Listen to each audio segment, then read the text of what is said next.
Hello കൂട്ടുകാരെ, ഇന്ന് നമ്മളൊരു കടപ്ലാൻ ചക്കയുടെ ഇറച്ചി തോരനാണ് നോക്കുന്നത് കേട്ടോ. ഇത് ഓരോ നാട്ടിലും ഓരോ പേരാണ്. ചീമച്ചക്ക എന്നും പേര് പറയാറുണ്ട്. അപ്പോൾ അതെങ്ങനെയാണ് നമുക്ക് ഇറച്ചി തോരൻ പോലെ കടപ്ലാൻ ചക്ക എങ്ങനെയാണ് തയ്യാറാക്കേണ്ടത് നേരെ വീഡിയോയിലേക്ക് പോകാം.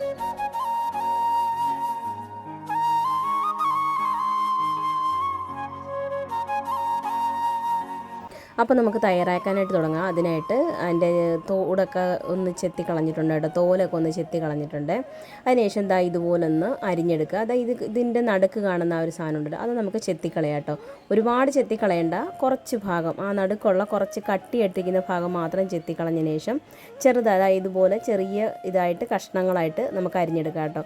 ആ കട്ടിയൊന്ന് കുറച്ച് ഇതുണ്ടായിരിക്കും, ഒട്ടുന്ന ഇതുണ്ടായിരിക്കും, അതൊക്കെ ഒന്ന് മാറ്റിയെടുക്കുക.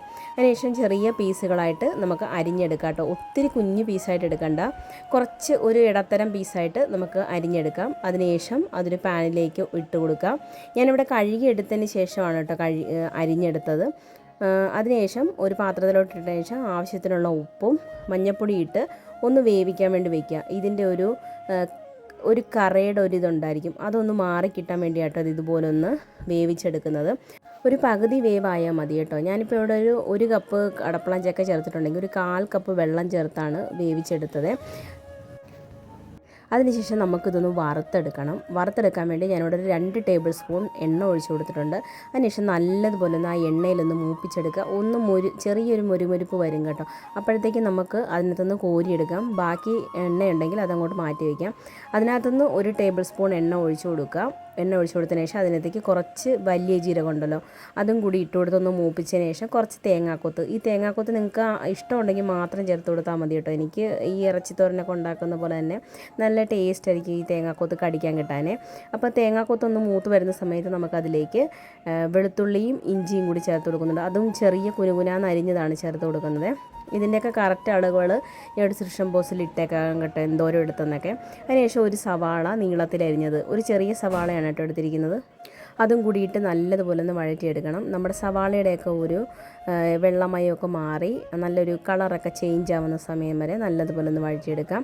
അതിനുശേഷം നമുക്കിതിലേക്ക് എരിവിനുള്ള പച്ചമുളക് ചേർത്ത് കൊടുക്കാം. ഞാനിവിടെ 3 പച്ചമുളകാണ് കേട്ടോ, ഉണ്ട പച്ചമുളകാണ് ചേർത്ത്, അതൊന്ന് നെടുകെ കീറിയതിന് ശേഷം അതും കൂടി എടുക്കുന്നുണ്ട്. കുറച്ച് കറിവേപ്പിലയും കൂടി ചേർത്ത് കൊടുക്കാം.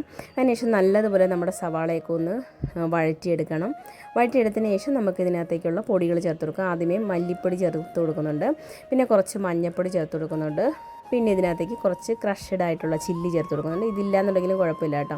പിന്നെ ഇതിനകത്തേക്ക് കുറച്ച് ഗരം മസാല ചേർത്ത് കൊടുക്കുന്നുണ്ട്, പിന്നെ ആവശ്യത്തിനുള്ള ഉപ്പും കൂടി ചേർത്ത് കൊടുക്കുന്നുണ്ട്. പിന്നെ കാശ്മീരി മുളക് പൊടി കളറിന് വേണ്ടിയാണ്, എരിവിന് വേണ്ടി വേണമെങ്കിൽ നിങ്ങൾക്ക് ചേർത്ത് കൊടുക്കാം. എരിവിന് വേണ്ടിയാണ് ഞാൻ ഈ ക്രഷ്ഡ് ചില്ലി ഉപയോഗിച്ച് കൊടുത്തത്. അപ്പം ക്രഷ്ഡ് ചില്ലി ഇല്ലയെന്നുണ്ടെങ്കിൽ നിങ്ങൾ കുറച്ച് എരിവുള്ള മുളക് പൊടി ചേർത്ത് കൊടുത്താലും മതി കേട്ടോ. അതിനുശേഷം നല്ലതുപോലെ വഴറ്റിയെടുക്കാം. നമ്മുടെ പൊടിയുടെയൊക്കെ ഒരു പച്ചമണം മാറുന്നിടം വരെ നല്ലപോലെ ഒന്ന് വഴറ്റിയെടുക്കാം. പൊടിയുടെയൊക്കെ ഒരു പച്ചമണം മാറി വരുന്ന സമയത്ത് നമുക്കതിലേക്ക് വറുത്ത് വെച്ചിരിക്കുന്ന കടപ്ലാൻ ചക്കയും കൂടി ഇട്ട് കൊടുത്ത് കുറച്ച് കുരുമുളക് പൊടിയും കൂടി ചേർത്ത് ഒരു 1/2 ടീസ്പൂൺ കുരുമുളക് പൊടിയും കൂടി ചേർത്ത് കൊടുത്തതിന് ശേഷം നല്ലതുപോലെ ഒന്ന് മിക്സ് ചെയ്തെടുക്കാം. നമ്മുടെ പൊടിയും കടപ്ലാൻ ചക്കയുടെ ഇതൊക്കെ ആയിട്ട് നല്ലതുപോലെ മിക്സായി കളറൊക്കെ ഒന്ന് ചേഞ്ച് ആയിട്ട് വരും കേട്ടോ.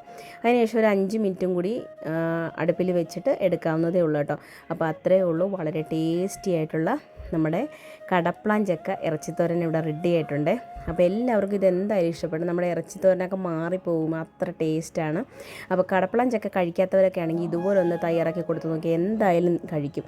അപ്പോൾ എല്ലാവർക്കും വീഡിയോ ഇഷ്ടപ്പെട്ടെന്ന് വിചാരിക്കുന്നു. പുതിയൊരു വീഡിയോ ആയിട്ട് വരുന്ന നമ്മുടെ thanks for watching. Thank you, by.